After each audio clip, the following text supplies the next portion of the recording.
नमस्कार मित्रों, स्वागत है आप सभी का यूनिवर्सिटी गुरुकुल के यूट्यूब चैनल में। मैं हूं आदित्य सिंह। आज हम important GK and GS MCQ video series के 4th पार्ट में 40 इम्पॉर्टेंट क्वेश्चंस को डिस्कस करेंगे। देखिए, मैं एक चीज़ बता दूं, आज की वीडियो में मैंने कंटेंट भी हिंदी में रखा है क्योंकि बहुत से हिंदी लैंग्वेज के जो भी स्टूडेंट्स हैं उनको बहुत समस्याएं आ रही थी। ठीक है, तो मैं आपको विश्वास दिलाता हूं कि आपको भाषा की समस्या जो है समझने में बिल्कुल भी नहीं आएंगी।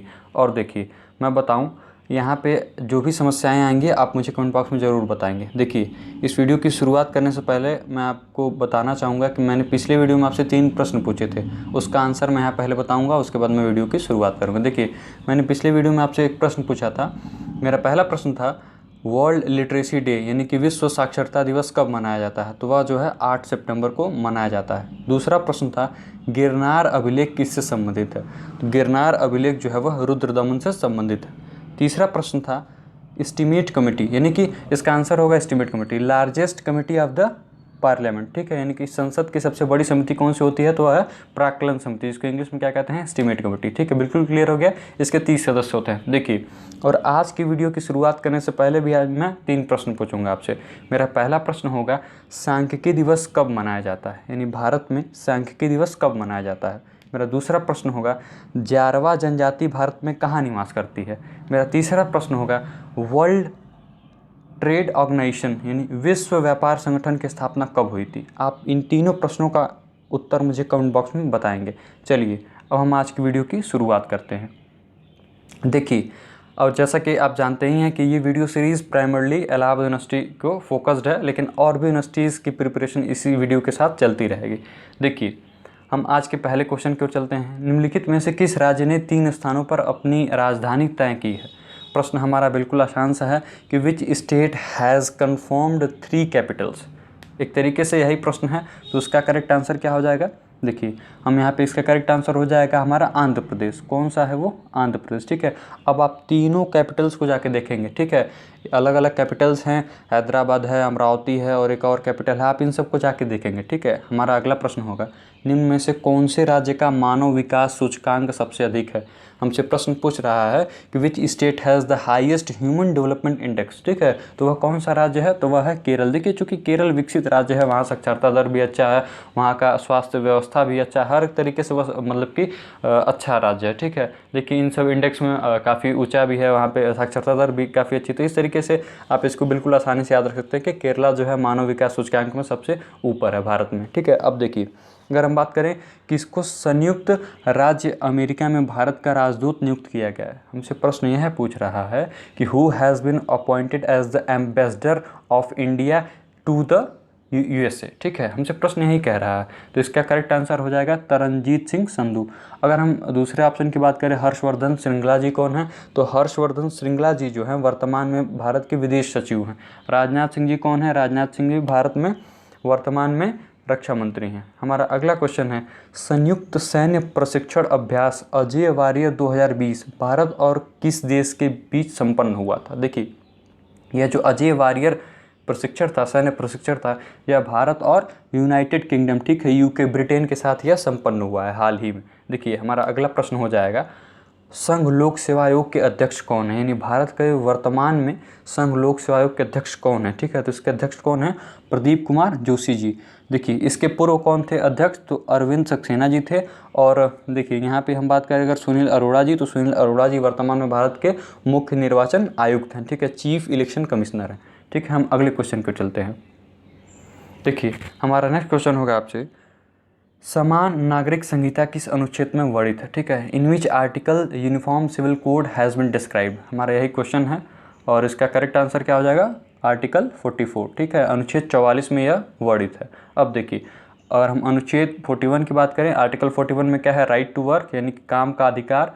अगर हम बात करें अनुच्छेद 51 क की, तो आर्टिकल 51A में जो है वह किसकी बात है, फंडामेंटल ड्यूटीज़ की, मौलिक कर्तव्य की बात है। अनुच्छेद 40 की बात करें हम अगर आर्टिकल 40 की, तो आर्टिकल 40 में जो ऑर्गेनाइजेशन ऑफ विलेज पंचायत, ठीक है, यानी कि जो ग्राम पंचायत हैं उसकी संगठन की बात की गई है। ठीक है, हम अगले क्वेश्चन को चलते हैं।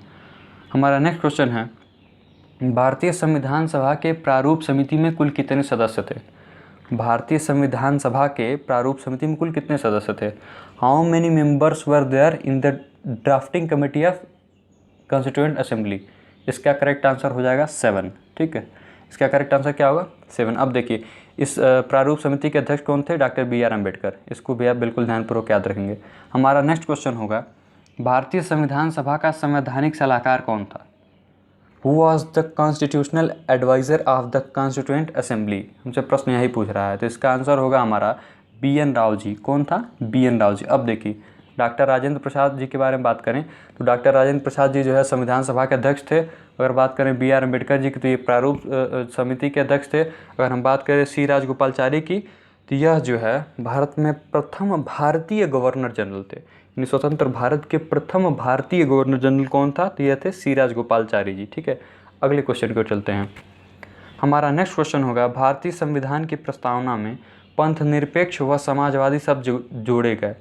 यानी कि हमसे प्रश्न यह कह रहा है कि जो सेक्युलर और ये सोशलिस्ट जो है शब्द जो है वह कब भारतीय संविधान के प्रीएम्बल में ऐड किया गया। ठीक है, तो वह समय कौन था, तो वह समय था 42nd अमेंडमेंट के द्वारा यह ऐड किया गया। ठीक, और वो ईयर कौन सा था, 1976 1976 में इसको ऐड किया गया है।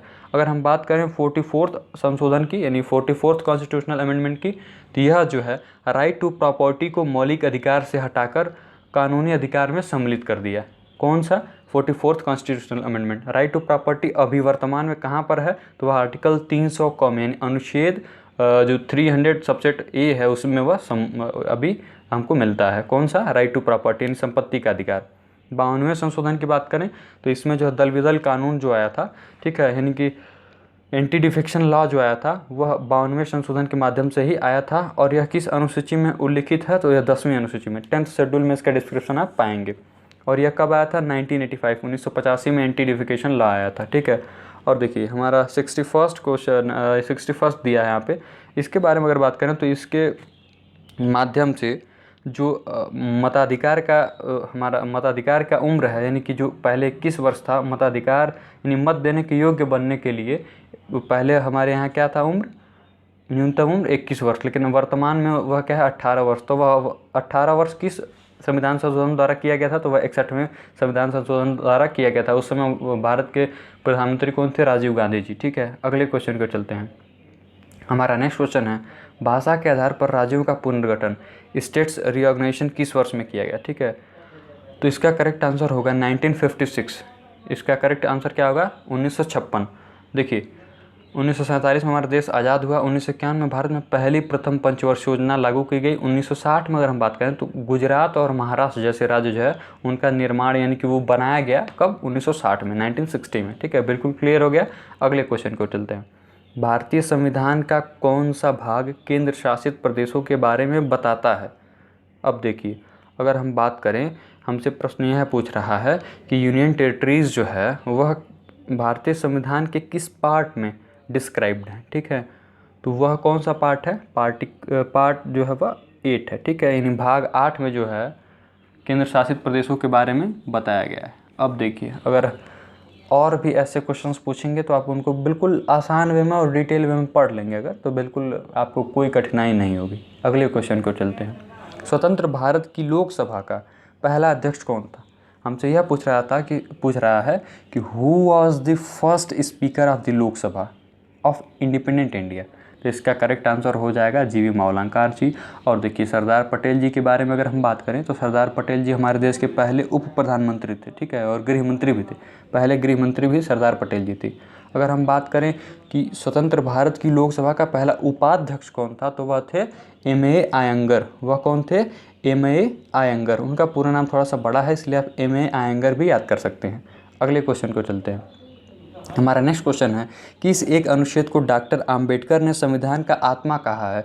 तो वह जो है आर्टिकल 32, आर्टिकल कौन सा है 32 को आम्बेडकर जी ने क्या कहा है, जो है आत्मा कहा है। ठीक है, हार्ट एंड सोल कहा है। ठीक है, आत्मा से भी काम चल जाएगा लेकिन हार्ट एंड सोल उन्होंने कहा है आर्टिकल 32 में। यहाँ पे क्या है, संवैधानिक उपचार का उल्लेख मिलता है। आर्टिकल 21 में क्या है, राइट टू लाइफ। ठीक है, जीवन का अधिकार है। 21 में 14 में क्या है, right to equality before law. ठीक है, ये हमारे इक्वालिटी बिफोर लॉ किस में है, विधि के समक्ष क्षमता 14 में है। 19 में बात की जाती क्या है, freedom of speech and expression, यानी कि अभिव्यक्ति की आज़ादी जो है वह 19 में है। आगे चलते हैं। कार्यपालिका से न्यायपालिका के पृथक्करण का उल्लेख किस अनुच्छेद में किया गया है? In which article the distribution और separation of judiciary from executive has been described. यही हमारा क्वेश्चन है, तो इसका करेक्ट आंसर हो जाएगा आर्टिकल 50। अब देखिए आर्टिकल 41 में क्या है? आर्टिकल 41 में जो है ये है राइट टू वर्क है, ठीक है, यानी काम करने का अधिकार। और आर्टिकल 48 में अगर हम बात करें तो 48 में जो कृषि व पशुपालन का संगठन है, ठीक है, एग्रीकल्चर और एनिमल हस्बेंड्री के बारे में बात की गई है। 49 में अगर हम बात करें 49 में, तो 49 में जो राष्ट्रीय महत्व के स्थान है उनका संरक्षण दिया गया है, ठीक है, उनके संरक्षण के बारे में बात की गई है। अगले क्वेश्चन को चलते हैं। हमारा नेक्स्ट क्वेश्चन है नीति आयोग का गठन कब किया गया था? तो नीति आयोग का गठन जो है वह 1 जनवरी 2015 में किया गया था, ठीक है। इसके अध्यक्ष कौन होते हैं? प्रधानमंत्री होते हैं। वर्तमान में इसके उपाध्यक्ष कौन है? राजीव कुमार जी हैं, ठीक है। ये सब प्रश्न आप बिल्कुल याद रखेंगे, नीति आयोग से प्रश्न आने की संभावनाएं आजकल बहुत ज़्यादा हैं। हम अगले क्वेश्चन को चलते हैं। किस सुल्तान ने आगरा शहर की स्थापना की थी? आगरा शहर की स्थापना किस सुल्तान ने की थी? तो वह की थी सिकंदर लोदी ने। किसने की थी? सिकंदर लोदी ने। कब की थी? तो 1504 ईस्वी में। अब देखिए डेट हिस्ट्री में थोड़ा बहुत इधर उधर हो सकते हैं, वो बहुत बड़ा मैटर नहीं करता, लेकिन जो इंपॉर्टेंट डेट्स हैं उनको आप बिल्कुल ध्यानपूर्वक याद रखेंगे। अब देखिए फिरोज़ तुगलक की बात करें तो इसने कई शहरों की स्थापना की थी। जौनपुर का स्थापना किया था, फिरोजाबाद का स्थापना किया था, फिरोजपुर का स्थापना किया था, हिसार का स्थापना किया था, यानी विभिन्न शहरों की इसने स्थापना की थी। खिज्र खान की अगर हम बात करें तो खिज्र खान जो है वह कौन से वंश के संस्थापक थे? सैयद वंश के संस्थापक थे, ठीक है, वह सैयद डायनेस्टी के फाउंडर थे। कुतुबुद्दीन ऐबक की बात करें तो यह गुलाम वंश का संस्थापक था। जब भारत में 1206 में जब गुलाम वंश की स्थापना हुई तो उसके संस्थापक कौन थे? कुतुबुद्दीन ऐबक। अगले क्वेश्चन को चलते हैं। राजा जॉर्ज पंचम किस वायसराय के कार्यकाल के दौरान भारत का दौरा किए थे? ठीक है, तो इसका करेक्ट आंसर क्या हो जाएगा? Lord Hardinge. कौन था उस समय भारत का viceroy? Lord Hardinge. Lord Curzon के समय 1905 में भारत का विभाजन, बंगाल का विभाजन हुआ था, और लॉर्ड रिपन को जो है भारत में स्थानीय स्वशासन का, लोकल गवर्नमेंट का जनक के रूप में जाना जाता है, ठीक है। Lord Ripon is known as the father of local government in India. अब देखिए अगर हम बात करें, देखिए स्थानीय स्वशासन, लोकल सेल्फ गवर्नमेंट के पिता के रूप में लॉर्ड रिपन को जाना जाता है। अगर हम बात करें लॉर्ड विलियम बेंटिंक के, तो ये भारत के क्या थे? प्रथम गवर्नर जनरल थे, ठीक है। क्या थे? भारत के प्रथम गवर्नर जनरल कौन थे? Lord William Bentinck. हम अपने अगले क्वेश्चन की ओर चलते हैं। वैदिक साहित्य में किसी पुरंदर के नाम से जाना जाता है? देखिए वैदिक साहित्य में किसी पुरंदर के नाम से जाना जाता है, तो इसका करेक्ट आंसर हो जाएगा हमारा इंद्र, ठीक है। और इंग्लिश में हम बात करें कि who is known as Purandar in the Vedic literature, तो यही इसका करेक्ट आंसर हो जाएगा इंद्र। अगले क्वेश्चन को चलते हैं। 19th क्वेश्चन हमारा कह रहा है हमसे बीजक में किसकी शिक्षाएं निहित हैं? ठीक है, whose teachings are described in Bijak, ठीक है। तो एक तरीके से बात करें तो इसका करेक्ट आंसर क्या हो जाएगा? कबीर जी। किसकी हैं उसमें शिक्षाएं? कबीर जी की शिक्षाएं जो है बीजक में निहित हैं। अगले क्वेश्चन को चलते हैं। हमारा नेक्स्ट क्वेश्चन है मुगलों की राजकीय भाषा क्या थी? तो मुगलों की what was the official language of Mughal period, ठीक है। तो इसका करेक्ट आंसर क्या हो जाएगा? फारसी। कौन सी भाषा थी? राजकीय भाषा फारसी थी। अगर हम बात करें अगले क्वेश्चन की, मोहम्मद गौरी को 1178 ईस्वी में गुजरात में किसने पराजित किया था? ये थोड़ा सा इंपॉर्टेंट क्वेश्चन है और कम जगह पर देखने को मिलता है, लेकिन ऐसे क्वेश्चन आने की संभावना बहुत ज़्यादा है। तो इसका करेक्ट आंसर हो जाएगा भीम द्वितीय ने जो है इनको, मोहम्मद गौरी को हराया था, ठीक है। अब देखिए पृथ्वीराज चौहान की बात करें तो जो तराइन का युद्ध हुआ था, प्रथम तराइन का युद्ध 1191 में, ठीक है, उसमें क्या हुआ था कि पृथ्वीराज चौहान जी ने मोहम्मद गौरी को हरा दिया था, लेकिन 1192 में तराइन के द्वितीय युद्ध में जो है वह गौरी ने किसको हरा दिया था? पृथ्वीराज चौहान जी को हरा दिया था। जयचंद की बात करें तो 1194 के आसपास चंदावर का मतलब कि जयचंद से युद्ध हुआ था, ठीक है। वह कौन सा युद्ध था उसको आप देख लेंगे, 1194 में हुआ था, मुझे एग्जैक्ट अभी याद नहीं आ रहा। उसमें क्या हुआ था कि जयचंद जो है वह हार गया था और गौरी की विजय होती। शायद चंदावर का ही युद्ध है, मुझे एग्जैक्ट अभी याद नहीं आ रहा, लेकिन आप इसको बिल्कुल ध्यानपूर्वक देख लेंगे। हम अगले क्वेश्चन को चलते हैं। हमारा 22 क्वेश्चन है कि राष्ट्रकूट साम्राज्य का संस्थापक कौन था? हमसे प्रश्न यह पूछा जा रहा है कि who was the founder of Rashtrakuta dynasty. अब देखिए इसका करेक्ट आंसर हो जाएगा दंती दुर्ग। कौन था? दंती दुर्ग। अगले क्वेश्चन की ओर चलते हैं। लोधी वंश का संस्थापक कौन था? Who was the founder of Lodi dynasty, यानी लोधी वंश का संस्थापक कौन था? तो वह कौन था? देखिए Bahlul Lodi. Who was the founder of Lodi dynasty, तो वह कौन थे? बहलूल लोधी। अगर हम बात करें इब्राहिम लोदी की, तो यह जो है लोदी वंश का अंतिम शासक था और 1526 में यह जो बाबर से युद्ध लड़ा और हार कर जो है उसके बाद भारत में मुगल वंश की स्थापना हो गई। सिकंदर लोदी की बात करें तो अभी की महत्वपूर्ण शासक है लोदी वंश का, इसने ही आगरा शहर की स्थापना की। तो ऐसे इंपॉर्टेंट क्वेश्चन हैं, आप बिल्कुल ध्यानपूर्वक याद रखेंगे। अगले क्वेश्चन को देखते हैं, हुमायूं नामा किसने लिखा था? तो हुमायूं नामा जो है उसके लेखक कौन थे या थी? तो वह थी गुलबदन बेगम, ठीक है। और मुमताज़ महल की बात करें, मुमताज़ महल कौन थी? तो यह जो है शाहजहाँ की पत्नी थी, ठीक है। ऐसे ही क्वेश्चन आप देखते रहेंगे, बेसिक से क्वेश्चन है लेकिन इंपॉर्टेंट है। अगले क्वेश्चन को चलते हैं। हमारा इंपॉर्टेंट क्वेश्चन है, चौरी चौरा नामक प्रसिद्ध स्थल कहाँ है? देखिए, चौरी चौरा नामक प्रसिद्ध स्थल इसलिए पूछा जा रहा है कि यहीं से महात्मा गांधी जी ने असहयोग आंदोलन को वापस ले लिया था, ठीक है। 5 फरवरी 1922 को चौरी चौरा में घटना घटती है, वो हिंसक घटना होती है, दैट्स वाई उन्होंने उसको नॉन कॉपरेशन मूवमेंट को कॉल्ड ऑफ कर लिया, यानी कि वापस ले लिया महात्मा गांधी जी। तो यह कहाँ पड़ता है? उत्तर प्रदेश के गोरखपुर जिले में पड़ता है, ठीक है। उत्तर प्रदेश के गोरखपुर जिले में चौरी चौरा नामक स्थान पड़ता है। अगले क्वेश्चन को देखते हैं, निम्नलिखित में से कौन सा नकदी फसल नहीं है? यानी कि which of the following is not a cash crop, ठीक है। तो इसका करेक्ट आंसर क्या हो जाएगा हमारा? इसका करेक्ट आंसर होगा गेहूँ। वीट जो है वह कैश क्रॉप नहीं है, बाकी गन्ना हुआ, तंबाकू हुआ, चाय हुआ, ये सब जो है कैश क्रॉप है। अगले क्वेश्चन को देखते हैं, कौन सा देश दक्षिण एशिया में नहीं आता है? तो इसका करेक्ट आंसर क्या हो जाएगा? ये इंपॉर्टेंट क्वेश्चन है, आपको समझ लेंगे अगर ज्योग्राफी अच्छे से तो इसी आपको बिल्कुल क्लियर हो जाएगा। इसका करेक्ट आंसर होगा म्यांमार, ठीक है। और देखिए, ये भूटान हुआ, नेपाल हुआ और मालदीव्स हुआ, ये सब जो है दक्षिण एशिया में आते हैं। इसको बिल्कुल ध्यानपूर्वक याद रखेंगे। दक्षिण एशिया से संबंधित जो सार्क संगठन है उससे भी मैंने क्वेश्चन बताए हैं, उसको भी आप रिवाइज कर लेंगे, इससे क्वेश्चन आने की संभावनाएं ज़्यादा हैं। अगले क्वेश्चन को देखते हैं, कर्क तथा मकर दोनों रेखाएँ गुजरती हैं, यानी कि कर्क और मकर यानी कि ट्रॉपिक ऑफ कैंसर और ट्रॉपिक ऑफ कैप्रिकॉर्न दोनों जो है वह कहाँ से गुजरती हैं? दोनों जो है वह किस महाद्वीप से गुजरती हैं? तो वह अफ्रीका महाद्वीप से दोनों गुजरती हैं, ठीक है। अगला क्वेश्चन है, भारत की सर्वाधिक बड़ी जनजाति यानी कि भारत की सबसे बड़ी जनजाति कौन सी है? तो वह कौन सी है? आप सब जानते हैं, भील जनजाति जो है वह सबसे बड़ी जनजाति यानी कि which is the largest tribe in India, तो वह कौन सी है? भील। अगले क्वेश्चन की बात करें, सिस्मोग्राफी किसका विज्ञान है? Seismography is the science of, देखिए seismography is the science of bhukamp, ठीक है, यानी कि earthquake. Seismography is the science of earthquake. अगर हम बात करें समुद्र की तो इसकी विज्ञान को क्या कहते हैं हम? ओशनोग्राफी, ठीक है। अब अगले क्वेश्चन को चलते हैं। देखिए, हमारा नेक्स्ट क्वेश्चन होगा आपसे कि देखिए, आग्नेय चट्टान इग्नियस रॉक का उदाहरण है, तो इग्नियस रॉक का उदाहरण कौन सा है? बेसाल्ट। बेसाल्ट क्या है? इग्नियस रॉक का उदाहरण है। अगले क्वेश्चन को देखते हैं, 30 सेकंड को, देशांतरों की संख्या कितनी है? देशांतरों की संख्या कितनी है? 360, ठीक है। अब हम अगले क्वेश्चन को देखते हैं। देखिए, हमारा अगला क्वेश्चन है, वैज्ञानिक जिन्होंने सर्वप्रथम खोज की कि पृथ्वी सूर्य के चारों ओर घूमती है वह कौन थे? तो वह कौन थे? कॉपरनिकस थे, ठीक है। कौन थे? कॉपरनिकस थे। 34th क्वेश्चन की अब हम बात करेंगे। हमारा 34th क्वेश्चन कहता है, बांदीपुर प्रोजेक्ट टाइगर रिजर्व किस राज्य में स्थित है? ठीक है। देखिए, इसका करेक्ट आंसर क्या हो जाएगा? कर्नाटक। लेकिन अगर हम बात करें, यह मध्य प्रदेश में कौन सा है? कान्हा नेशनल पार्क है। असम में है कौन सा? काजीरंगा है और मानस नेशनल पार्क है। राजस्थान में अगर हम बात करें तो रणथंभौर है, सरिस्का वहाँ पे पड़ता है, सरिस्का बर्ड सेंचुरी। तो ये सब चीज़ें बिल्कुल आप ध्यानपूर्वक याद रखेंगे, इनसे प्रश्न आने की संभावनाएं बहुत ज़्यादा होती हैं।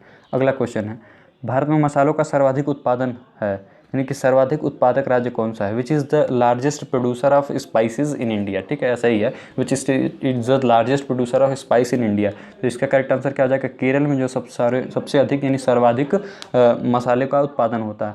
गुजरात की बात करें तो गुजरात जो है मूंगफली, ग्राउंड नट की जो है उत्पादन में शीर्ष स्थान पर है। बात करें मध्य प्रदेश में तो मध्य प्रदेश में दलहन की फसलें बहुत अच्छी होती हैं, इसलिए वह दलहन का अच्छा उत्पादक है। उत्तर प्रदेश की बात करें तो उत्तर प्रदेश गन्ना में सर्वोच्च स्थान पर है, गन्ना के उत्पादन में सर्वोच्च स्थान पर है। अगले क्वेश्चन को हम देखते हैं। देखिए, हमारा आपसे अगला क्वेश्चन होगा, हमारा अगला प्रश्न है, दो देशों के बीच वस्तु विनिमय को क्या कहा जाता है? जो देखिए, जो दो देशों के बीच जो एक्सचेंज होता है उसको हम क्या कहते हैं? ठीक है, तो उसको कहते हैं द्विपक्षीय व्यापार। क्या कहते हैं? द्विपक्षीय व्यापार, बायलैटरल, क्या कहते हैं? बायलैटरल ट्रेड कह रहे हैं, ठीक है, बायलैटरल ट्रेड बिल्कुल सही हो जाएगा।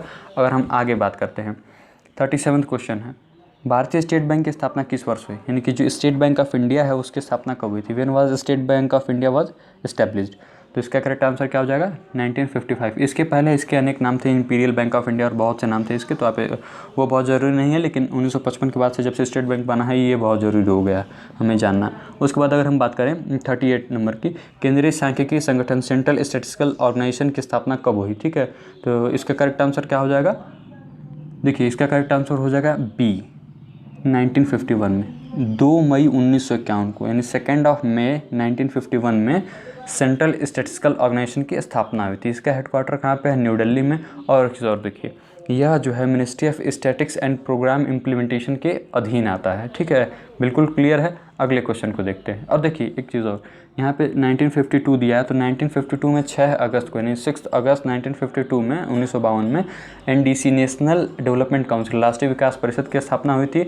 1956 में क्या बात करें तो स्टेट रिऑर्गेनाइजेशन एक्ट आया था। ठीक है, जो है वो 56 में लागू हुआ, तो उसके अध्यक्ष कौन थे? फजल अली थे। तो ये सब चीज़ याद रखेंगे। 1950 में हमारा संविधान जो है लागू हुआ था। तो ऐसे कुछ क्वेश्चन याद रखेंगे, थोड़े से डाउट होते हैं लेकिन आप उसको क्लियर कर लेंगे, स्वयं से क्लियर करेंगे ज़्यादा बेहतर होगा। देखिए अगला क्वेश्चन है, बटरफ्लाई स्ट्रोक शब्द का संबंध है किस खेल से संबंधित? बटरफ्लाई स्ट्रोक जो है वो तैराकी से संबंधित है। किस खेल से संबंधित है? तैराकी से संबंधित। देखिए जो विभिन्न खेलों से संबंधित जो शब्दावलियाँ हैं उसको आप बिल्कुल ध्यानपूर्वक याद रखेंगे। मैं आपसे बार बार बता रहा हूँ कि ये जो स्पोर्ट्स टॉपिक है बहुत ही आसान है, बहुत ही स्कोरिंग टॉपिक है, आपको 1 से 2 मार्क्स बिल्कुल आसानी से देके जाएगी। तो चलिए अगले क्वेश्चन को देखते हैं। हमारा अगला क्वेश्चन है, विश्व इतिहास की झलक ग्लिम्पसेस ऑफ वर्ल्ड हिस्ट्री के रचयिता हैं। ठीक है, ग्लिम्पसेस ऑफ वर्ल्ड हिस्ट्री के रचयिता कौन है? देखिए विश्व इतिहास की झलक के रचयिता हैं जवाहरलाल नेहरू जी। कौन है रचयिता? जवाहरलाल नेहरू जी। अगर हम बात करें प्रेमचंद की, तो प्रेमचंद जी की तमाम पुस्तकें हैं। देखिए जैसे गोदान है, उपन्यास है, ये गोदान है, गबन है, कर्मभूमि है, तो ऐसे बहुत से उनके उपन्यास हैं, उनको आप एक बार देख लेंगे। इससे क्वेश्चन पूछने की संभावना GS में भी ज़्यादा होती है, और हिंदी लैंग्वेज अगर आपका है तो उसमें संभावनाएं बिल्कुल बनी रहती हैं। और देखिए प्रेमचंद की बहुत सी रचनाएँ हैं। देखिए एक होता है प्रेम पंचेश्वर करके, ऐसे कुछ करके रचना है, ये भी उनकी एक इम्पोर्टेंट रचना है।